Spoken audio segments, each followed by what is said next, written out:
Senior Counsel Henry Kunya, representing Mr. Sipapa Omujulizzi Shamira. Tubadde basuubira okubeera ekansanga okulaba ku bizibiti ebigambibwa wamu n'ekisente emitwalo 7 gya ddoola ki ekituuseewo.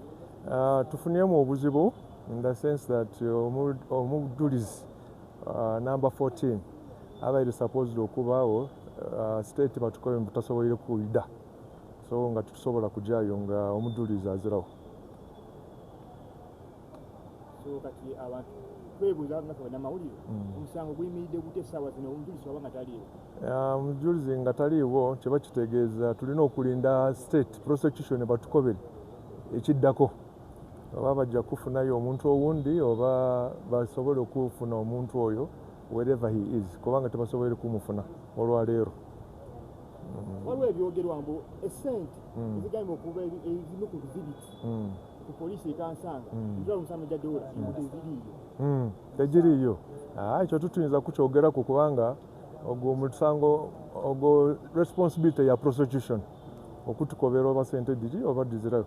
Ife bwe twali mu kooti baatukakasa nti ddoola emitwalo 7 n'ebintu byonna bye baatwala mu maka ga Sipapa biriyo, so nga kye tuyinze okujja okubona olwaleero tikisoboke.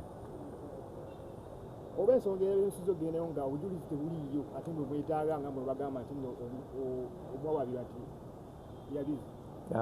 Tutuyinza kwogerako ekyo nti Omujulizzi tebuliiyo, ekyo paka nga prosecution ekkiriza yakoba nti bizirayo, but as of now tulina kujja ku biragiro byaibwe. Bo baasaba tujje ku Kabalagala police station, ebintu bye baagema okuva mu maka ga Sipapa nti biri ku Kabalagala police station. So today we were supposed to go there batulage ebizibiti ebyo.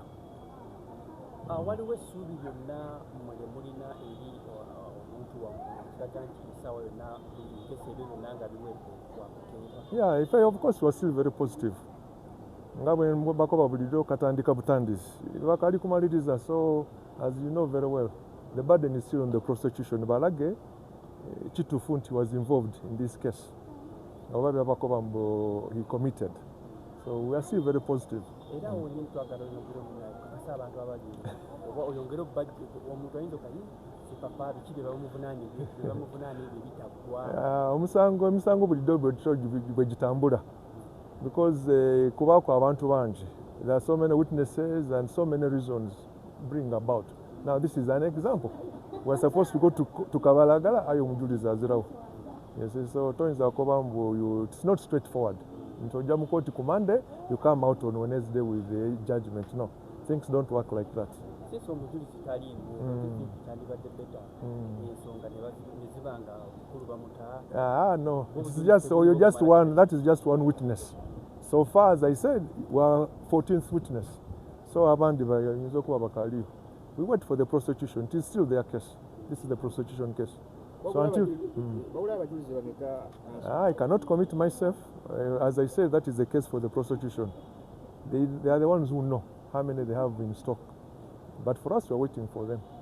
We've gotten 14th of July for mention to get what has happened or what they are going to do, because it is still their case. So, but advising a court on the step forward, what they are going to do. Of course, ebiva mu kulonda ebiva mu nankani azira kyakukola azira kyakoba alina kulinda abo ebintu bitambula bitya. No, somewhere he's still okay. He's still positive. Because definitely if you lose hope, then you know you are finished. So yeah, he remains hopeful.